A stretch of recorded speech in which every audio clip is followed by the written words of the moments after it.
Bonsoir à toutes et à tous. Merci de nous recevoir à travers cette édition du soir de la télévision Bonferré. L'Assemblée nationale a examiné et adopté le projet de loi numéro 2007-26 du 23 juillet 2007 portant statut général de la fonction publique de l'État. Le statut révisé prévoit une prime exceptionnelle de 6 mois de salaire pour le futur retraité. Quant à l'âge d'admission à la retraite, elle a été relevée à 62 ans pour tenir compte du contexte social nouveau, mais aussi et surtout de l'évolution de l'expérience de vie. Les centrales syndicales saluent cette révision du statut général de la fonction publique de l'État, n'est-ce pas, Abdelaziz Amadou et Abdoulaye Seydou? Après 15 ans de mise en œuvre de la loi portant statut général de la fonction publique de l'État, plusieurs insuffisances et difficultés de certaines dispositions ont été relevées dans son application. L'adoption par l'Assemblée nationale de la loi modifiée du statut général de la fonction publique ramène l'âge d'admission à la retraite à 62 ans afin de tenir compte du contexte social nouveau, mais aussi et surtout de l'évolution de l'espace de vie, plus une prime exceptionnelle de départ à la retraite.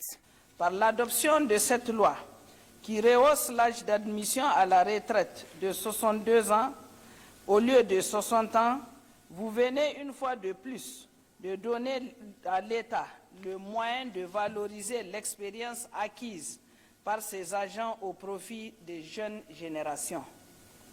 Par la même occasion, vous donnez une opportunité à la Carénie de mieux se préparer et de s'approprier le Fonds national de retraite qui lui est désormais révolu.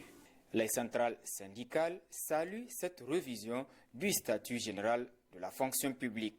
Au niveau de l'Union démocratique des travailleurs du Niger, c'est primo la séparation du dualisme entre les fonctionnaires de l'État et les agents contractuels à travers les projets de loi adoptée par l'Assemblée. De tout temps, les médecins spécialistes étaient en grève pour que la durée des formations qu'ils ont eu à faire de 3 ans à 5 ans soit prise en compte au niveau du statut général de la fonction publique. Comme ça n'a pas été prévu, cela n'a jamais été pris en compte. Or, le présent projet qui vient d'être adopté a pris ça en compte, donc c'est une solution qui nous a été apportée à ce niveau. Ensuite, vous avez la correction des insuffisances liées à la mise à disposition. Lorsqu'un fonctionnaire de l'État voudrait quitter, par exemple, le ministère de l'Éducation nationale pour le compte de l'enseignement professionnel, c'est un peu difficile pour qu'on puisse le mettre à disposition ou son détachement, etc., etc. Le présent projet a pris ça en compte, ce qui fait qu'il a apporté un certain nombre de réaménagements. L'adoption et la révision d'une loi est un processus. Son effectivité sur le terrain en est une autre. Les centrales syndicales entendent tout mettre en œuvre afin que cette révision soit effective aussitôt la loi promulguée. Vous savez, par manque de compréhension, beaucoup pensent que le rehaussement du départ à la retraite, de l'âge de départ à la retraite, est contre le recrutement des jeunes. Mais c'est qu'aujourd'hui, je dois vous dire, il y a beaucoup de jeunes diplômés que si on ne modifie pas la loi, ne peuvent pas accéder à la fonction publique. Car aujourd'hui, avec l'adoption de cette loi, l'âge d'accès à la fonction publique ne sera plus 45 ans, mais ça va être 47 ans. Voyez-vous ce qui fait, ça fait la différence. Et aujourd'hui, je dois vous dire qu'il y a beaucoup de jeunes diplômés qui ont atteint 45 ans ou qui ont dépassé les 45 ans. Donc, avec la modification de la loi, ceux-là peuvent accéder à la fonction publique. Nous allons nous y atteler pour que, une fois promulgué, le décret d'application de cette loi soit aussi pris pour permettre à ce que la loi soit bien appliquée et à l'avantage des futurs retraités, mais aussi à l'avantage des actifs que nous sommes, car il y a cette prolongation du départ à la retraite. Entre autres nouveautés à relever de la loi modifiée, la réintroduction des primes et indemnités au niveau de la rémunération auxquelles peuvent prétendre les fonctionnaires de l'État, la structure qui doit tenir compte du niveau de formation de certains spécialistes et les agents titulaires de diplômes de documents PhD pour créer une catégorie A hors échelle, entre autres. Sur initiative de la Direction générale de l'Institut national de la statistique INS, s'est tenue ce matin une journée d'échange entre les cadres de l'INS, les enseignants-chercheurs de l'Université de Niamey et une délégation de la Banque mondiale. Au centre de cette rencontre, les digitalisations des processus au niveau donc de la collecte des données sur le territoire. N'est-ce pas, Youssouf Haïdara et Ibrahim Bidi? La digitalisation des processus de la collecte des données avec l'intégration des nouvelles technologies, c'est le thème central de cette journée d'échange entre, d'une part, les cadres de l'Institut national de la statistique, les enseignants-chercheurs de l'Université Abdou Moumouni et d'autre part, une délégation de la Banque mondiale composée d'une équipe d'experts en matière de statistiques. Une occasion saisie par la directrice générale de l'Institut national de la statistique pour exhorter les participants à ces échanges de tirer le maximum de profit de l'équipe d'experts de la Banque mondiale. Pour prendre un peu de leur savoir et commencer des discussions pendant 5 ans.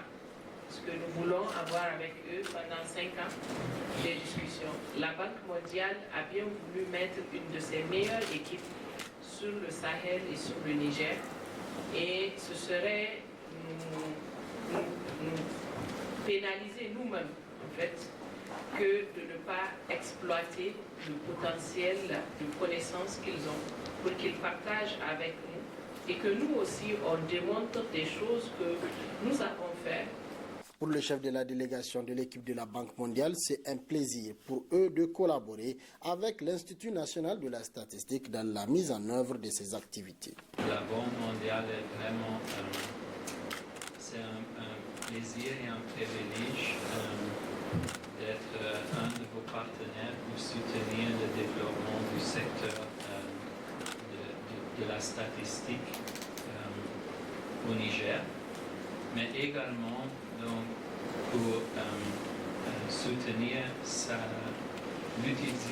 l'utilisation de toutes ces données. Donc, c'est un bon investissement.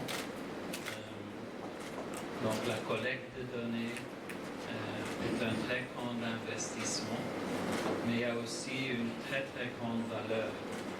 Et cette valeur potentielle, c'est vous tous dans cette salle pour que les données se font transformer en valeur. Après ces allocutions, l'assistance a engagé les discussions avec une présentation sur les avantages de l'utilisation des nouvelles technologies dans la collecte des données sur le terrain et aussi les capacités techniques dont dispose l'INS pour mener à bon port ses activités. Depuis ce matin, les épreuves sportives du baccalauréat session en 2023, le lancement officiel a eu lieu à Kolo, à une trentaine de kilomètres de la capitale, Niamey.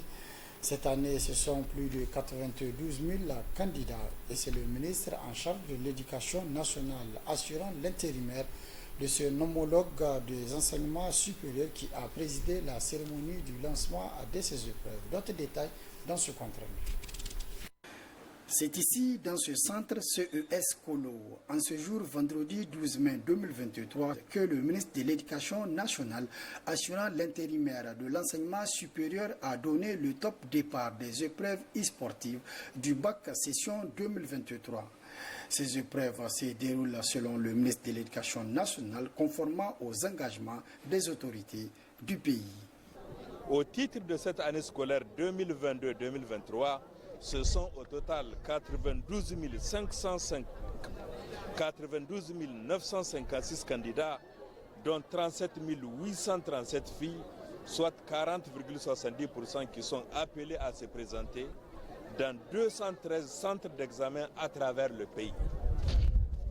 Parmi ces candidats, 74 097, dont 24 594 filles, sont aptes à subir ces épreuves physiques. Nous lançons un appel aux candidats à faire preuve d'assiduité et aux examinateurs de travailler en âme et conscience et en toute impartialité. Pour le début de ces épreuves sportives, les candidats interrogés gardent le moral et donnent leur impression. Les épreuves sportives ont été faciles. En tout cas, elles n'ont pas été difficiles, pas du tout. Ça s'est bien passé, dans de bonnes conditions. Les premiers passages concernent la vitesse. Ensuite, on a les sauts en hauteur ou bien les sauts à longueur. Moi, j'ai choisi les sauts en hauteur. En plus de ça, il y a les lance-poids et la gymnastique. Bon, nos conditions sont stables car on avait eu assez d'entraînement. Nos enseignants sont compétents. Ils ont fait de leur mieux pour qu'on puisse mieux passer l'examen. Donc je remercie tous nos enseignants et je suis vraiment très contente de l'avoir passé ainsi. Nous nous sommes préparés avant d'effectuer la gymnastique à travers l'aide de notre professeur. Raison pour laquelle on a pu se tenir ici aujourd'hui devant vous. Pour les épreuves sportives du baccalauréat session 2023, les disciplines en jeu sont la vitesse, le saut en hauteur et longueur et la gymnastique. Au titre de cette année, le Niger totalise plus de 92 000 candidats. Les épreuves écrites du baccalauréat, quant à elles, se dérouleront le 19 juin prochain. Autre aspect de cette édition, clôture hier après-midi au niveau de l'université Abdou Moumouni de Niamey du colloque scientifique international en hommage au professeur Yenikoy Alassane.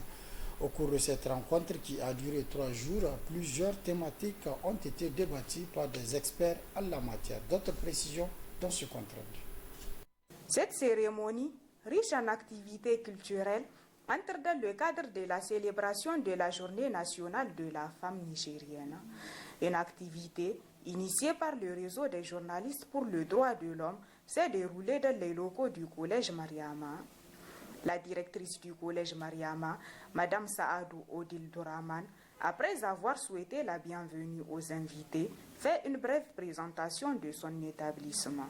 Le collège Mariama est un établissement qui regroupe 1943 élèves, dont 1700 filles, de la 6e à la terminale. Nous sommes donc attachés à tout ce qui concerne les droits humains et en particulier ceux qui concernent la femme et l'enfant. Aïchatou Wakasso, secrétaire générale du réseau des journalistes pour le droit de l'homme au Niger, elle a énuméré les objectifs assignés à cette cérémonie. Les objectifs visés par les RJDH à travers cette rencontre est d'encourager les élèves à non seulement promouvoir les droits humains, mais aussi et surtout magnifier la femme en cette occasion spéciale. Provoquer chez les élèves une prise de conscience et un engagement individuel et collectif pour la promotion et la protection des droits humains, notamment ceux des femmes. Occasion saisie par le représentant du Haut Commissariat des Nations Unies aux droits humains pour adresser un message particulier aux femmes et aux élèves du collège Mariama. Certaines parmi elles travaillent d'arrache-pied dans les villages asphyxiés par la pauvreté et l'insécurité, qui les privent de sommeil en raison des craintes d'attaques terroristes ou encore les obligent à de fréquents déplacements. Nous devons saluer leur résilience, leur bravoure, leur héroïsme face à l'insécurité. J'ai surtout envie de dire aux jeunes, à vous les jeunes, vous n'êtes pas seulement l'avenir, vous êtes le présent de ce pays. Voilà. Ensuite, s'en est suivi le discours de la chargée de mission, justice, droits humains et stabilisation, Arnal Victoria, qui a réaffirmé l'engagement de la France à soutenir les défenseurs des droits humains. Puis, le discours du représentant de la directrice de cabinet adjoint en seconde du Premier ministre, qui n'a pas manqué de faire l'historique de la Journée nationale de la femme. Cette cérémonie s'est ponctuée par un panel où plusieurs thèmes concernant les droits de la femme ont été abordés.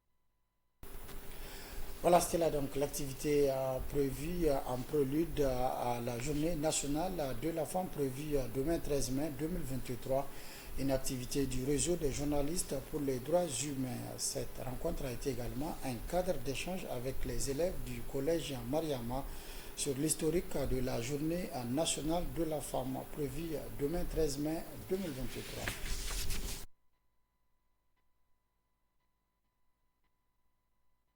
L'Université Abdoumoun de Niamey du colloque international scientifique en hommage au professeur Yenikoy Alassane. Au cours de cette rencontre qui a duré 3 jours, plusieurs thématiques ont été débattues par des experts en la matière. D'autres précisions dans ce compte rendu.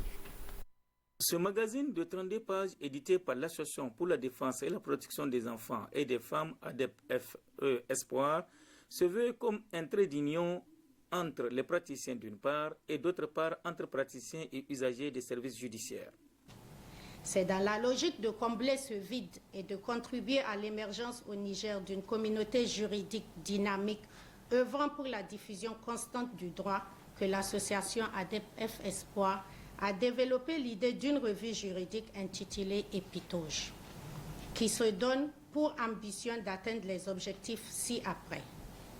Traiter des questions juridiques diverses et mettre à la disposition du public l'information actualisée sur les normes juridiques, l'état de la doctrine et la pratique des juridictions nationaux et comparées. Contribuer significativement à la promotion et à la vulgarisation du droit. Répondre aux besoins des professionnels conscients de la nécessité de se prémunir contre les risques juridiques pour une mise à jour constante de leurs connaissances. Trimestriel, il tire son nom de l'accoutrement des juristes et autres universitaires. C'est pourquoi, selon la présidente de l'ADEP-FE Espoir, il reste ouvert à tous. La plupart des professionnels du droit portent l'épitoge dans l'exercice de leur magistère. Vous l'avez deviné, elle constitue alors symboliquement le trait d'union entre toutes ces professions. D'où le choix de cette dénomination pour la revue juridique qui vient de paraître. Et ce, afin de fédérer l'ensemble des professions du droit dont les contributions scientifiques alimenteront les différentes parutions. Les représentants du barreau, des ONG et associations nationales et internationales et les membres de sa famille ont loué l'avènement de ce magazine. L'ensemble des acteurs de la justice savent comment au Niger nous avons des textes épars, de telle sorte que pour avoir un texte juridique, c'est tout un parcours de combattant. A fortiori, avoir une revue qui fait un peu l'actualité, qui donne l'actualité juridique. Cette idée d'une revue juridique est une idée qui nous traversait l'esprit depuis belle lurette, mais aucun de nous, les anciens, aucun n'a pu mettre ça en œuvre. Félicitations, Maître Katia.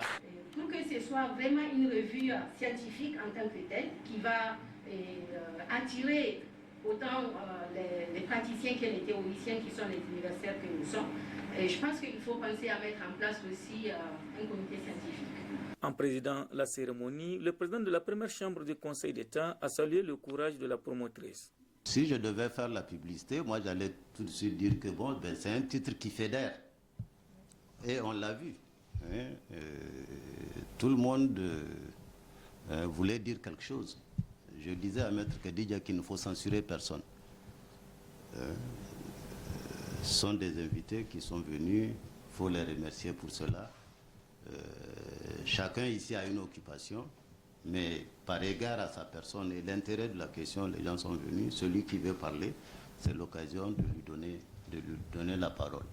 Et on a vu les différents corps de métier s'exprimer. Donc c'est la preuve que c'est un titre qui fédère. Au cours de la cérémonie, les différents orateurs ont promis de porter leur contribution pour la suite du magazine Épitoge. Pour ce premier numéro, Épitoge a traité des questions liées au commerce, à l'impunité et à l'escroquerie. Clôture hier après-midi au niveau de l'université de Niamey du colloque scientifique international en hommage au professeur Yenikoy Alassane. Au cours de cette rencontre, plusieurs thématiques ont été débattues par des experts en la matière. D'autres précisions dans ce compte rendu.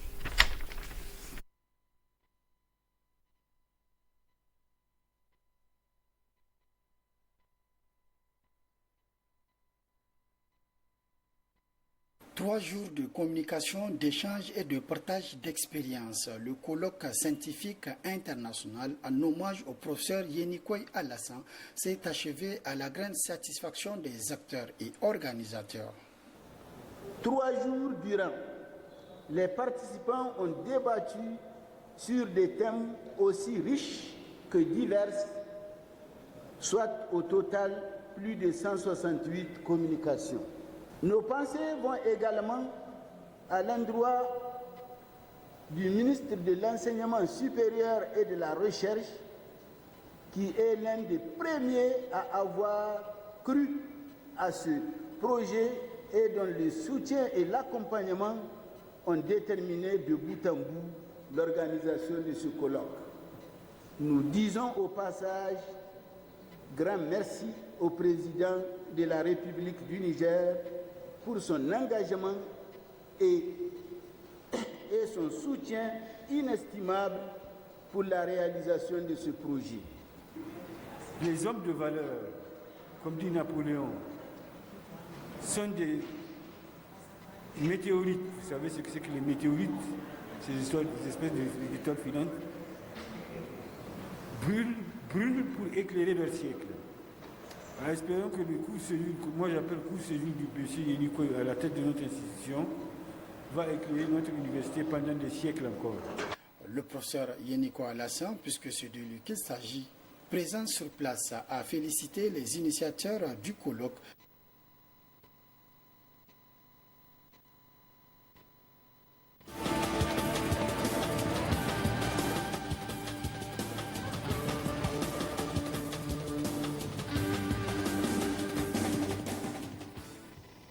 Place à présent à votre rubrique, la page des sports, c'est avec Abdelaziz Mamadou. Bonsoir Abdelaziz.